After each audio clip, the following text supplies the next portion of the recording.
Burgers are legends of the fast food world, and it's hard to find someone in the world who hasn't tried this dish at least once. But what were they like before?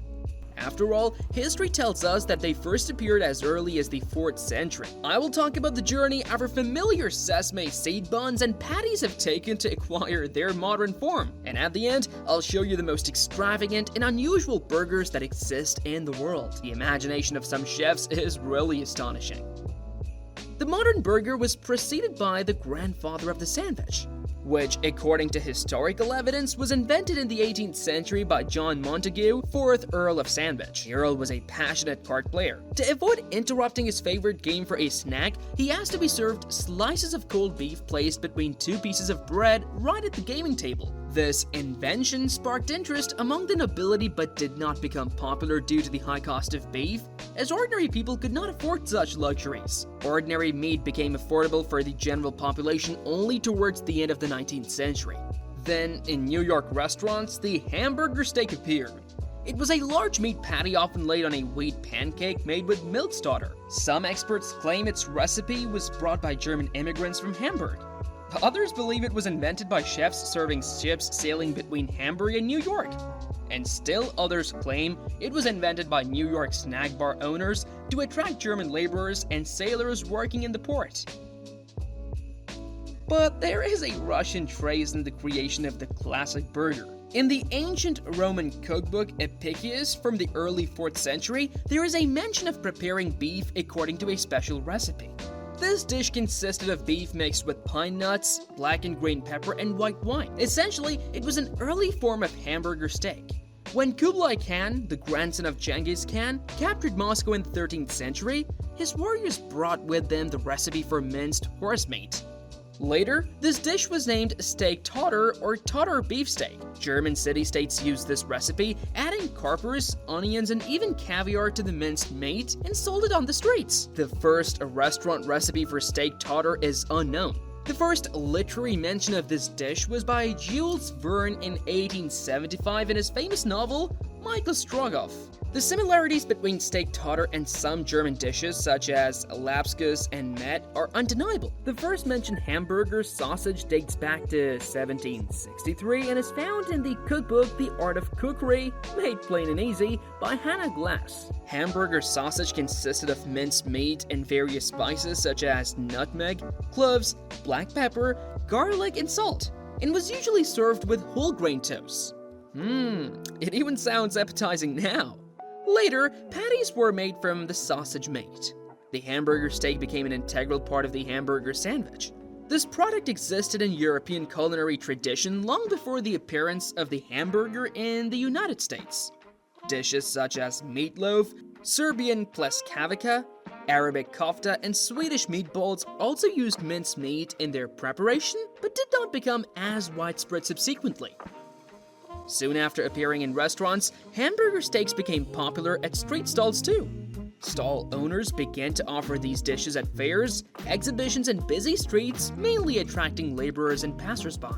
Street vendors soon realized that the hamburger steak was not so convenient to eat on the go. Hands all greasy, meat falling apart. Historians still argue over who first thought of placing the patty between 2 pieces of bun. But even in these early forms of burgers, elements we associate with burgers today were already present. Meat patties, bread, sauces, and vegetables. But they were far from the modern concept of a burger with the perfect bun and sesame seeds. Just 2 pieces of bread or pancake stuffed with whatever was at hand.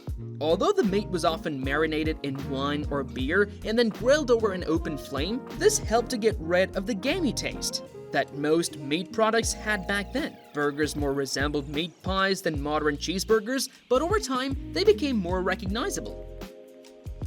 Theories about who invented the modern burger vary by state, and there are no less than a dozen names of supposed inventors. Therefore, I will touch on the most famous people who definitely made a significant contribution to the burger culture. Fletcher Davis, a chef from Athens, Texas, also considered himself the first inventor of the hamburger. In 1880, he placed a fried patty with mustard and onion between 2 pieces of bread. At the St. Louis Fair in 1904, Fletcher and his wife sold burgers from a small stand, and it was a real sensation. This unusual dish, which could be consumed without interrupting the tour of the exhibition, won the hearts of the guests. It was then that the first version of the burger began to be called a hamburger, referring to the hamburger steak I mentioned earlier. Another cook associated with the emergence of the hamburger was Otto Casso. In 1891, he included beef patties with a fried egg on top in the menu, laying it all in bread. Sailors visiting the cafe often removed the egg, leaving only the patty, and doused it all with sauce, getting a convenient snack to take with them. Isn't that a burger? After the triumph at the World's Fair in St. Louis, it seemed that the future of hamburgers was secured. But in the following 10 years, the popularity of this dish sharply declined. This downturn can be attributed to Upton Sinclair's book The Jungle, published in 1906, which vividly described the horrific conditions at meat-packing plants of that time, causing thousands of American consumers to lose trust in meat products. World War I also didn't help in regaining hamburgers' popularity. Anti-German sentiments even affected German names and menus. Restaurateurs tried to rectify the situation by renaming hamburger steak to Salisbury and hamburgers to Liberty Burgers, but it didn't salvage the situation. Regaining public trust wasn't easy and took quite some time. In 1916, a cook named Walt Anderson opened a hamburger stand in Wichita, Kansas. He refined the recipe, adding onion rings, and created the classic hamburger bun. However, Anderson's main innovation was the open kitchen. Genius! He prepared meals right in front of his customers, demonstrating the use of only high-quality ingredients, overcoming the fear of poor-quality meat. This new cooking system was well received by the public, and in 1921, Anderson, with the support of businessman Billy Ingram, opened the White Castle restaurant chain in Wichita. The owners of White Castle maintained quality, trained staff, and insisted on a uniform recipe for hamburgers in all chain restaurants. McDonald's later took a lot from these guys. They were also the first to use print advertising, placing discount coupons in newspapers, and arranged with universities to publish scientific research on the nutritional value of hamburgers. Initially, burgers, like chips, were marketed as healthy and nutritious food. White Castle managed to restore Americans' trust in burgers, and soon other restaurants appeared, striving to replicate the success of the fast food innovators. Based on the classic hamburger, numerous variations emerged. Cheeseburgers with added cheese, chicken burgers with chicken meat, fish burgers with fried fish, and so on. All these new burger variants were collectively termed burgers. At this time, innovations in transportation and storage of products reduced the cost of burgers. By the beginning of World War II, burgers in the USA became not only a popular dish but also affordable for all social classes. In 1940, brothers Richard and Maurice McDonald opened the first McDonald's restaurant in San Bernardino, California. The initial menu included 25 dishes from hot dogs to barbecue, but sales analysis showed that 80% of the revenue came specifically from signature burgers. The McDonald's introduced the fast food system, they reduced the menu, accelerated production, and started hiring teenagers to save on wages. They were also the first to offer customers the opportunity to pick up orders without leaving their cars. Back then, this was an innovative service. For a whole generation of Americans, McDonald's burgers became a symbol of long car trips and a feeling of boundless freedom. In 1961, the McDonald's sold their business for $2.7 million to Ray Kroc, an ambitious entrepreneur. Kroc completely standardized the menu and began a massive advertising campaign. By the mid-1960s, McDonald's had become a national brand, promoting fast food and burgers. By the late 1970s, there were over 600 fast food restaurants in the US, belonging to 30 competing chains. McDonald's remained the leader, but one company dared to seriously challenge them. Guess which one? In 1954, Florida entrepreneurs David Edgerton and James McLemore acquired the fast food chain Insta Burger King. Despite the chain's unprofitability, James invested all his savings in its expansion, believing that the main reason for low sales was insufficient brand awareness. After dropping the Insta prefix, the chain started cooking patties on an open flame and introduced the Whopper to the menu. At that time, the largest burger in fast food history. Sales growth in the first few weeks was 40%. All profits were reinvested in network development and aggressive advertising. Burger King became the first company to invest in television advertising and used direct attacks on competitors in their commercials. For example, in 1981, Burger King released an advertisement featuring a young Sarah Michelle Gellar, who was only 4 years old at the time, complaining that McDonald's burgers had 20% less meat than Burger King's. The rivalry between the companies lasted for several decades. In response to the Whopper, McDonald's introduced the Big Mac, Filet-O-Fish, and a morning menu with McMuffin. When Burger King lured Don Smith, the third most important person in the company and a protege of Kroc himself, Kroc brought in gastronomic chef Rene Arendt, known for his work with Hollywood stars and influential politicians. When Burger King released 4 new chicken sandwiches, McDonald's responded with the introduction of Chicken McNuggets and a children's menu. The Happy Meal caused a colossal sensation, and today, McDonald's is not only a leader in the fast food market, but also the largest toy distributor in the world. The Burger Wars years secured Burger King's second place in the fast food market, but the creators of the Whopper have yet to surpass McDonald's.